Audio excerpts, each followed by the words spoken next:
ಸಾಧ್ಯ ಇಲ್ಲ. ಯಾರು? ಇದೇ ಕಾನನದಲ್ಲಿ ಹುಟ್ಟಿ ಬೆಳೆದವಳು ನಾನು. ಬಾಲ್ಯದಲ್ಲಿ ತಂದೆ ತಾಯಿಗಳನ್ನು ಕಳೆದುಕೊಂಡಂತ ಅನಾಥೆ.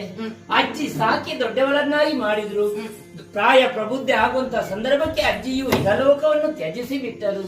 ಹಾಗೆಂದು ಆಮೇಲೆ ನೆರೆಹೊರೆಯವರೆಲ್ಲ ಅನ್ನ ಆಹಾರ ಕೊಟ್ಟು ಸಾಕಿದ್ರು, ಬೆಳೆಸಿದ್ರು.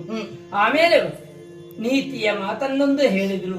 ಪ್ರಾಯ ಪ್ರಬುದ್ಧಿ ಆಗಿದ್ಯ ಸೂಕ್ತವಾದಂತ ವರನನ್ನು ನೋಡಿ ಮದುವೆ ಆಗ್ಬೇಕು ಎಂಬುದಾಗಿ. ಹಾಗಿದ್ರೆ ಸೂಕ್ತನಾದಂತ ವರ ಬೇಕಲ್ವೇ? ಹುಡುಕುತ್ತಾ ಬರಬೇಕಿದ್ರೆ ಋಷಿ ಮುನಿಗಳ ಪತ್ನಿಯರು ಕುಳಿತುಕೊಂಡು ಮಾತನಾಡುವುದನ್ನು ಆಲಿಸಿಕೊಂಡೆ. ಈ ಪಂಚವಟಿಯ ಪ್ರದೇಶಕ್ಕೆ ದಶರಥ ಪುತ್ರ ರಾಮಚಂದ್ರ ಬಂದಿದ್ದಾನೆ. ಸದ್ಗುಣವಂತ, ಮನ್ಮಥನಂತ ರೂಪವಂತ. ಹಾಗೆಲ್ಲ ಹೇಳಿಕೊಂಡಾಗ ನನಗೂ ಮನಸ್ಸಲ್ಲಿ ಆಸೆ ಚಿಗುರೊಡೆಯಿತು. ಆತನನ್ನೇ ಮದುವೆ ಆಗ್ಬೇಕು ಎಂಬುದಾಗಿ. ಹುಡುಕುತ್ತಾ ಬಂದ್ರೆ ಎಲೆ ಮನೆಯನ್ನು ಕಂಡೆ, ನಿಮ್ಮನ್ನು ಕಂಡೆ. ಮದುವೆಯಾಗಿ ಉದ್ಧರಿಸುತ್ತೀರಾ?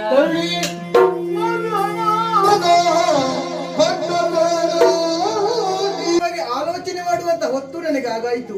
ಯಾಕೆಂದ್ರೆ ಋಷಿ ಮುನಿಗಳಾಡಿದಂತ ಮಾತನ್ನು ಚಿತ್ತದಲ್ಲಿರಿಸಿಕೊಂಡು ರಾಮನನ್ನೇ ಹುಡುಕುತ್ತಾ ಇಲ್ಲಿವರೆಗೆ ಬಂದವಳು ನೀನು. ಹೌದು, ಬಂದದ್ದು ತಪ್ಪು ಅಂತ ಹೇಳುವುದಿಲ್ಲ, ಋಷಿ ಮುನಿಗಳಾಡಿದ ಮಾತು ತಪ್ಪು ಅಂತ ಹೇಳುವುದಿಲ್ಲ.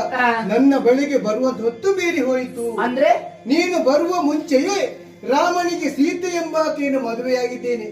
ಒಂದು ಮದುವೆ ಆಗಿದ್ದೀರಿ? ಹೌದು. ಇನ್ನೊಂದು ಆಗ್ಬೋದಲ್ಲ? ಆಗುವುದಿಲ್ಲ. ರಾಮನ ಜೀವನದಲ್ಲಿ ಒಂದೇ ಮದುವೆ, ಏಕಪತ್ನಿ ವೃತ್ತವುಳ್ಳವ ನಾನು. ಹಾಗಿದ್ರೆ ಋಷಿ ಮುನಿಗಳಾಡಿದಂತ ಮಾತು ದೇಹಿ ಎಂದು ಬಂದವನನ್ನು